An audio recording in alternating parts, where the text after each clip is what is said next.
At least once a month for as long as I've been a realtor, I get asked, do you have any homes that are owner financing or rent to own? And I find that usually if I ask a few more questions, that often the people looking for that scenario have not exactly understood what that means. So today I'm going to go over what it is and how you can find out if it's for you. And stick around to the end because I'll share 2 programs that may help you out if you do decide that this is right for you.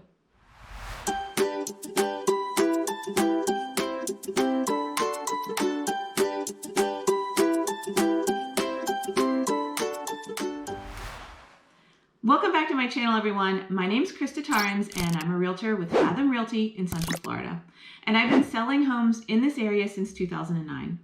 Now, I know some of you watch me regularly and already know all of this, but for those of you who don't, if you're new to the channel, please click subscribe. And if you'd like to speak to me directly, my preferred way to communicate is through a Zoom call.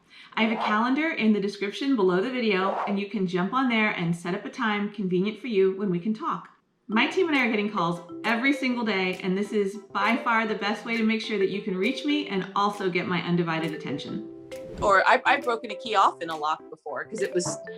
Hey, I'm sorry, but when your sellers get home, they're not gonna be able to get in. Gotta go. Bye. I'm sorry, there's nothing I can do. It just snapped. I don't know. It's the heat. I don't know. Now let's jump right into it. Let's first discuss rent to own. A lot of times when buyers say rent to own, what they are thinking that means and what that actually means are 2 different things. Many times buyers are under the impression that they can rent for a year and that all of that rent money will then go toward the purchase price or their down payment. That is almost never the case.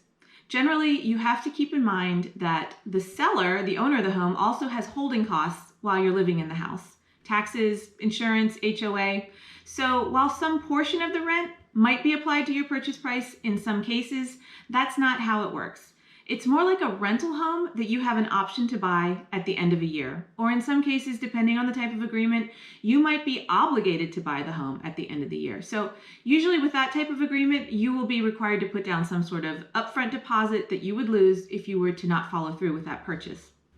So when would you want to use this? Well, this sort of scenario is useful if you don't qualify for a mortgage this year, but you will next year. For example, if you had a bankruptcy or a foreclosure and those haven't quite fallen off your credit history, but they will in a year, or you've fallen in love with a home and you want it to be yours, but you just can't buy right away. Perhaps you don't have the funds for the down payment yet, but you will in a year. It's a way of holding the home for you while you live in it. Just remember, there are several important elements. Is there a deposit? Will you lose it if you don't end up buying the home? And how much, if anything, of each payment will be contributed to the purchase price? Now let's talk about owner financing. Owner financing, while fairly rare, does happen sometimes, but many times, again, there are some misconceptions on the buyer's part. Often I find that buyers think the owner will simply let them move in with no money down and just start making a monthly payment like you would to a regular lender. And that is really never the case.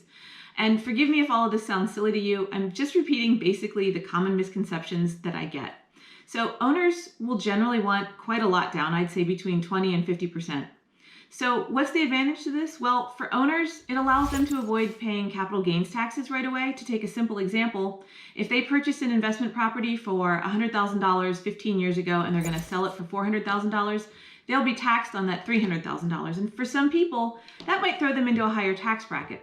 For buyers, it's a way to get a mortgage that may be somewhat more flexible than using a lender and will almost certainly always be less expensive than going to a lender.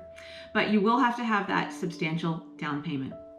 So that brings me to my last and most widespread scenario, and that is rent to own, but with a corporation involved that helps you do it.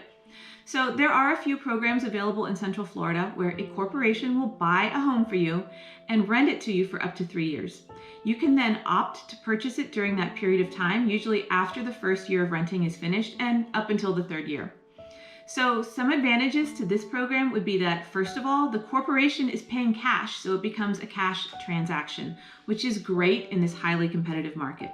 It would allow you to find your forever home even if you don't have enough cash saved up for a down payment to purchase this year.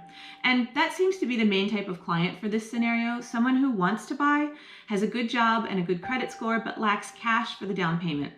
So you could move in, rent for a year or 2 or 3, and then buy it from the corporation when you have your money saved up. It is spelled out up front what your purchase price will be when you do want to buy it. You don't have to buy at the end of the 3 years. So disadvantages would be that they do have some rules about which houses you can buy. Some programs say it can't be within a certain distance of an airport, and most will not agree to buy older homes. They can't be in a flood zone, and there are some other limitations. But if what you're interested in is a standard, newer home, maybe in a subdivision, this could work out great for you. You do have to apply to be accepted. So as I said in the beginning, I'm going to tell you some of the programs that are available here in Central Florida. There may be others, but these are the ones that I know about. The first program is called Home Partners of America. So it has a very, very handy website that will tell you exactly what your monthly payment will be on each home that you're considering. You can also refer to their website to see what homes are available through the program. The second program is called Divi Homes, and it works in much the same way as Home Partners of America. You apply with Divi, they tell you if you qualify, and if so, for how much, and then you can shop for your home. Divi buys it, and you can rent it for up to 3 years. Now, I am registered with both of these programs as an agent, so if you are interested in doing that and you would like to work with me, give me a shout. If you have any questions about any of these programs, I will be happy to do my very best to answer them for you. Thank you as always, and I'll see you next time.